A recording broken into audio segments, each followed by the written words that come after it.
Et à l'occasion de cette journée, sachez que l'UOSSM lève le voile sur la situation sanitaire et humanitaire chaotique des déplacés de guerre internes en Syrie. On en parle aujourd'hui avec notre invité du jour, le docteur Raphaël Pitti. Bonjour. Bonjour. Merci d'avoir accepté notre invitation. Vous êtes donc médecin, porte-parole de l'UOSSM. Vous êtes par ailleurs responsable des formations à la médecine de guerre auprès donc de cette union des organisations de secours et de soins médicaux. Depuis les débuts de l'année 2019, puisqu'on aime les chiffres ici, 804 000 personnes ont été déplacées de leur foyer sur le territoire syrien. C'est un aspect qui est assez oublié quand on parle de la migration.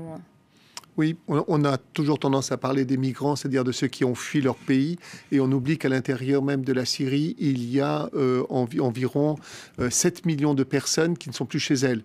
Et toutes celles qui n'ont pas réussi justement à franchir les frontières, qui se sont fermées très rapidement, que ce soit celle de la Jordanie, celle du Liban ou celle de la Turquie, qui fait que ceux-là sont restés prisonniers à l'intérieur même de la Syrie, fuyant constamment les combats et l'intensité des combats et la violence des combats.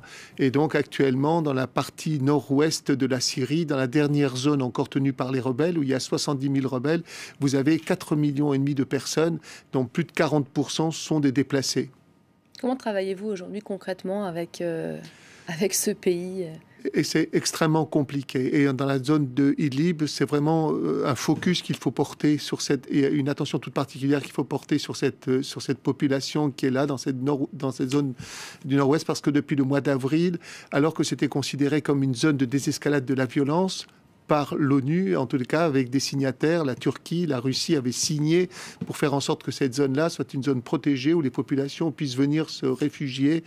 Eh bien, en vérité, depuis le mois d'avril, le régime et les Russes ont décidé de récupérer cette zone et ce sera la dernière zone à récupérer pour eux. Et donc, ces 4 millions de personnes sont soumises à une violence des combats qui est inimaginable. Depuis le mois d'avril, 64 structures médicales et beaucoup des nôtres ont été détruites. Les populations se sont déplacées, 800 000, vous venez de le citer, se sont déplacées dans cette zone-là et essayent de s'amasser contre les frontières en espérant pouvoir forcer la frontière turque peut-être si les combats continuent. Cette population est assiégée totalement, elle subit constamment des bombardements et donc on est devant une situation de catastrophe annoncée pas par nous seulement, mais annoncée par l'ONU aussi.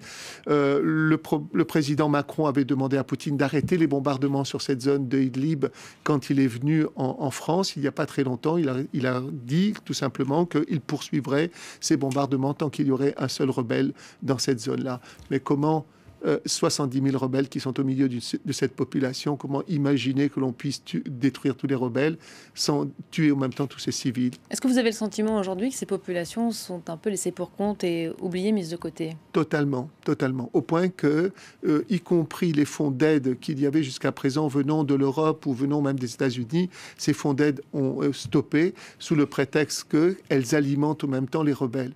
Et au fond, c'est vraiment une population qui est laissée pour compte et qui subit des violences dont on ne peut à peine imaginer l'intensité. Et de surcroît, on est dans une période d'intempérie. Nombre de ces camps de toiles sont sous l'eau actuellement du fait des inondations, des débordements torrentiels, etc.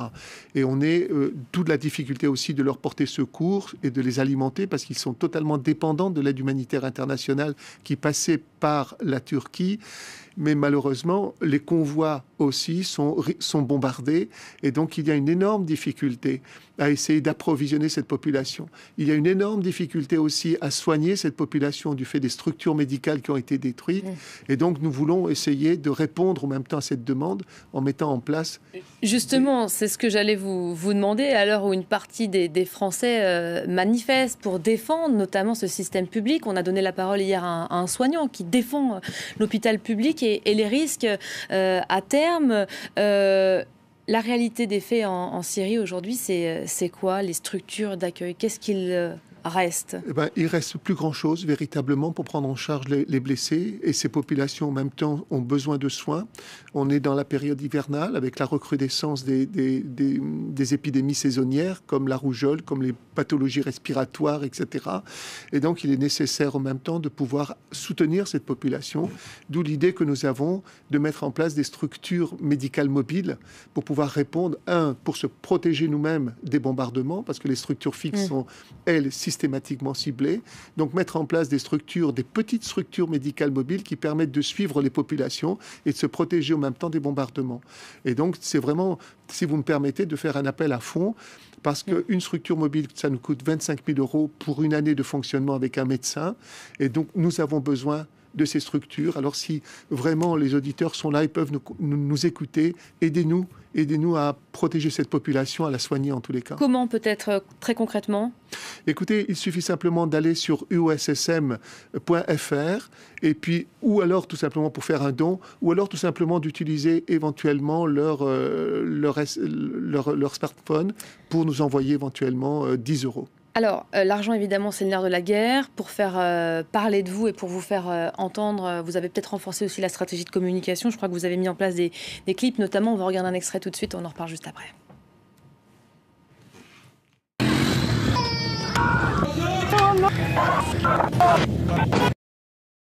Vous entendez? Une guerre sans front, une guerre sans son, une guerre sans image. Ici la Syrie, entendez-moi. 8 ans que ma terre agonise dans le silence. 8 ans que mon peuple, mon histoire, mes enfants disparaissent sous les bombes et l'oubli. 8 ans que nos médecins luttent pour nos vies en dépit de la leur. Leurs ressources s'épuisent de jour en jour. 800 d'entre eux sont morts. Je suis à bout de souffle. Mais mon espoir, lui, n'est pas mort. Aujourd'hui, votre geste peut sauver. Ici la Syrie, entendez-moi.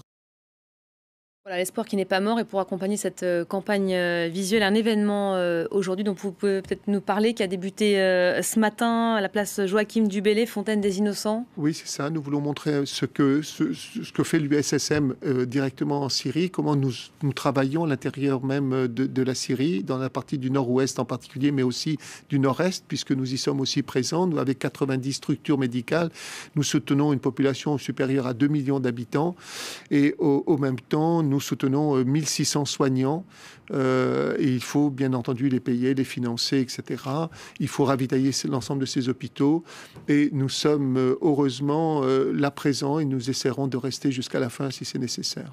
Merci en tout cas pour votre intérêt pour la Syrie. On aura entendu le message que vous lancez aujourd'hui, cet appel au don, l'argent, le nerf de la guerre, et oui, toujours. Merci d'avoir été notre invité, Raphaël Pitti, en cette journée internationale des migrants. On continue à vous en reparler évidemment dans nos prochaines éditions. Vous restez à nos côtés. On se retrouve dans quelques instants, juste après une courte page de pub. À tout de suite.